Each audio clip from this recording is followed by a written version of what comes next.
มาแล้วโค้งพี่น้องออกเลยนี่โอ้หนักอะไรพี่น้องเห็นปะไอ้ว่านำเข้าอยู่ท่อนี่พี่น้องท่ออากาศนี่แต่ว่าหนักอะไรพี่น้องโค้งก็อยู่ลุ่มพุ่นพี่น้องบาคอนสิทายตอนแรกนี่พี่น้องเนาะ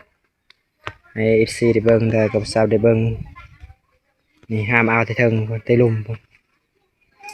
ต่อทงที่สองเผื่อแต่ว่ามือที่สี่พี่น้องมือที่สี่พี่น้องเนาะ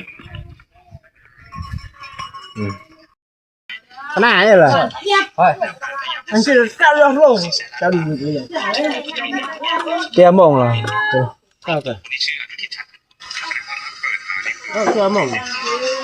ở cốt của tay cha nữa gặp đâu dạ ơi hả rồi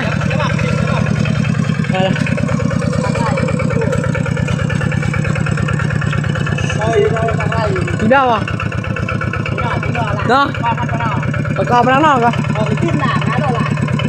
ทางไหนดาวปังนะในรถพามเมื่อเสาร์นี้พี่น้องนี่พี่น้องเนาะ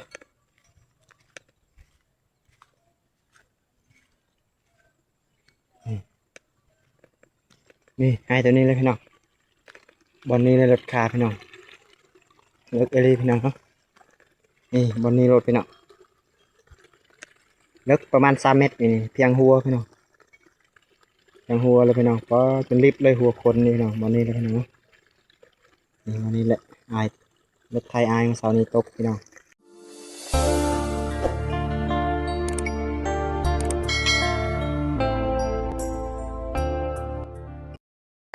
นี่เนาะเปิดภาพอีกแล้วพี่น้องบรรยากาศยามเที่ยงเนาะสบายดีFCทุกคนแล้วก็พี่น้องทุกคนพังลาวพังไทยและต่างประเทศพี่น้องวันนี้กับบรรยากาศอยู่นามือที่สี่พี่น้องเนาะมือที่สี่พี่น้องเพราะว่าบาวคอนสิอธิบายให้ท่านผู้ชมได้เบิ่งนะพี่น้องเนาะแบบว่ามื้อนี้ต้องเจออาการหนักแบบว่ารถเพพี่น้องเนาะรถเพตกขี้ตมพี่น้องรถเพตกขี้ตมเนาะแล้วก็บาวคอนสิพาท่านผู้ชมได้เบิ่งนะพี่น้องตอนนี้ก็กำลังเฮ็ดกินอยู่เที่ยงนาเพราะว่าพักผ่อนเวลากับประมาณ11 โมงกายประมาณนั้นเลยพี่น้องนี่เนาะบรรยากาศอยู่นาครับได้ชิมกันครับนี่เนาะแล้วก็บาคอนสิไปอธิบายเลยพี่น้องเดี๋ยวรถเพพี่น้องตกขี้ตมพี่น้องเนาะนี่บรรยากาศเนี่ยเที่ยงนี่รถตกน้ำแล้วพี่น้องตามนักเลยพี่น้องตกน้ำเลยพี่น้องตกที่นี่พี่น้องเลยปลดเอาเนาะทั้งโค้งทั้งจักรปลดต่างหากพี่น้องเนาะเพราะว่าห้ามมาพุ่นนาได้เทิงพี่น้องนี่โอ้แต่ว่านำเข้าอยู่ท่อนี่พี่น้องท่ออากาศนี่แต่ว่าหนักเลยพี่น้องโค้งก็อยู่ลุ่มพุ่นพี่น้องบาคอนสิทายตอนแรกนี่พี่น้องเนาะไอเอฟซีได้เบิ้งแต่กับสาวได้เบิ้งนี่ห้ามเอาที่เทิงที่ลุ่มพุ่นต่อทงที่สองเผื่อแต่ว่ามือที่สี่พี่น้องมือที่สี่พี่น้องเนาะหนักแล้วพี่น้องถือว่ามากมัดเนาะในเครื่องอะไรใส่พุงออกบัดคนตกขี้ตมอยู่เทิงพี่น้อง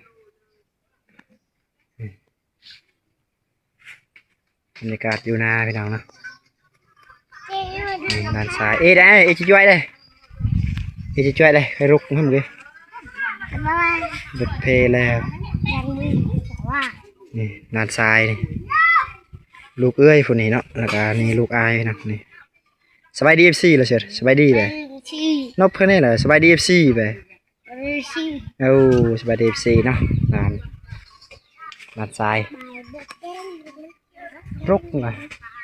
อันนี้กับบาคอนสิอัดยาฝนตกนะเพราะว่ายังสิแปลงนี่คือเนาะต้องเข้าหานนี่ผ่าตัดง่ายๆคือคนเนาะผ่าตัดนี่คือเนาะ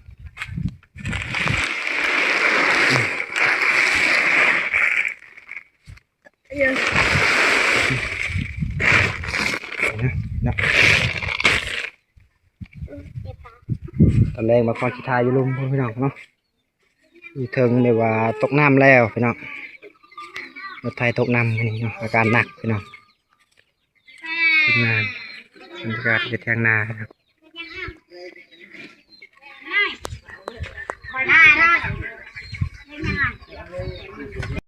ก็กำลังกินข้าวพี่น้องก็เมนูก็บ่มีหยังแกงหน่อไม้แล้วก็ลาบไก่ใส่พริกกล้วยแล้วพี่น้องเนาะเซฟๆพี่น้องนี่เนาะทีมงานหนึงก็กินอยู่เทิงกินอยู่ลุ่มพี่น้องเพียงน้อยเนาะอาการเป็นโอ้จิตใจบางสาขีแล้วขนาดนี้เหรออันชื่อก้าวลงก้าวดีเลยเตี้ยมองเหรอก้าวกันเตี้ยมองก็กูไปจ้าเงี้ยครับเราเดี๋ยวตอนนี้ก็เวลาประมาณ1 โมงพี่น้องเนาะ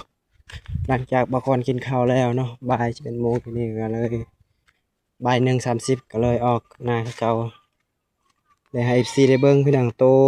รถไทยบางคนค้างพี่น้องเพราะว่าตกคุมพี่น้องเนาะตกคุมลึกพี่น้องเพราะว่ามันดับเลยพี่น้องติดบ่ได้เลยพี่น้องเพราะว่าคันหนึงก็ยังบ่เป็นหยังแต่คันหนึงนี่ถือว่าบ่รอดเลยพี่น้องต้องเข้าหานนะพี่น้องเนาะนี่เห็นบ่นี่โค้งออกจักรก็ออกมางออกเลยพี่น้องเพราะว่าเอาคอนหามมาที่พุ่นเนาะที่เทิงพุ่นนี่ที่เทิงพุ่นพี่น้องเนาะนี่เห็นบ่มางออกมาแล้วโค้งพี่น้องออกเลยนี่โอ้หนักอะไรพี่น้องเห็นบ่จักรโค้งทางหากพี่น้องนี่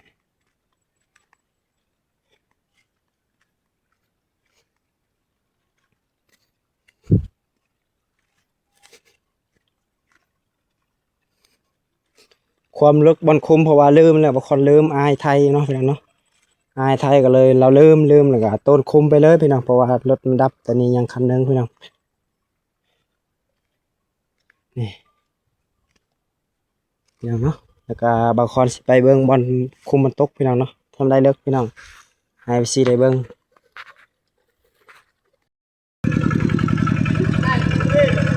ฮะเลย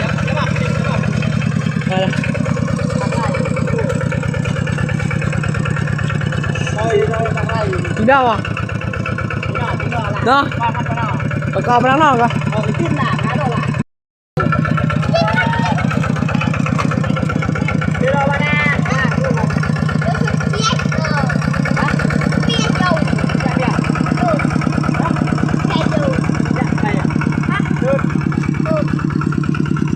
เฮ้ยอยู่บ้านนาใหญ่มาพ่อ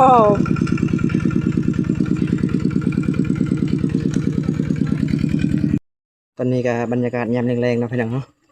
บางคนสิไปท่าอธิบายตัวรถคาเมื่อเว้นนี่พี่น้องนี่นะครับเนาะโอ้ความลึกนี่พี่น้องนี่ให้ตัวนี้แหละรถคาเมื่อเสาร์นี้พี่น้องนี่พี่น้องเนาะ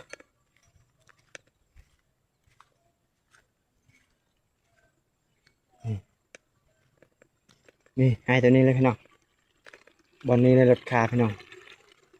เลิกเอลีพี่น้องเนาะนี่บอนนี้รถพี่น้องเลิกประมาณ3 เมตรนี่เพียงหัวพี่น้องเพียงหัวเลยพี่น้องเพราะจนรีบเลยหัวคนนี่พี่น้องบอนนี้เลยพี่น้องเนาะนี่บอนนี้แหละอายรถไทยอายเสาร์นี้ตกพี่น้อง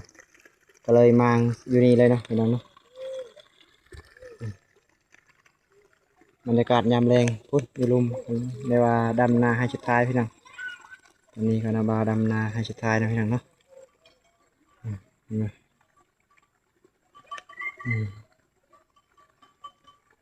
โอ้บรรยากาศยามแรงๆพี่น้อง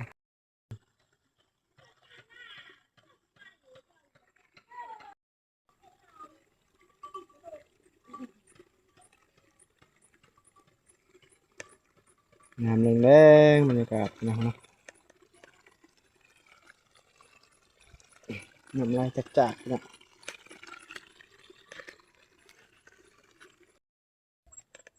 ตอนนี้ก็เขาเขา แล้วว่าเขาภรรยากำลังดำพี่น้องเนาะดำให้สุดท้ายพี่น้องเดี๋ยวให้สุดท้ายเนาะพี่น้องเนาะศิลาแล้วมาเอินกับพักผ่อนพี่น้องเนาะวันนี้ก็ให้สุดท้ายพี่น้องทั้งหมดสี่มื้อเนาะให้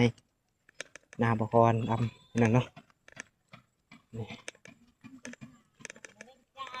อ่ะ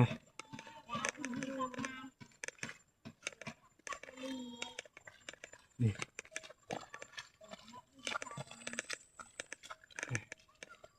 นี่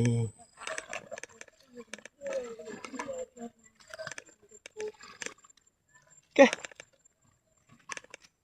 นี่เอ้ยเมื่อยแล้วเอ้ยคำแอวแล้วเอ้ยเอ้ยเอ้ยเอ้ยนี่นี่เนาะอ้าวถือว่าบาคอนปิดคลิปสำนี้พี่น้องเบิ่งเลยว่าอย่าลืมกดไลค์กดแชร์เพื่อเป็นกำลังใจคลิปต่อไปนะพี่น้องเนาะบายบายพี่น้อง บ๊ายบายพี่น้อง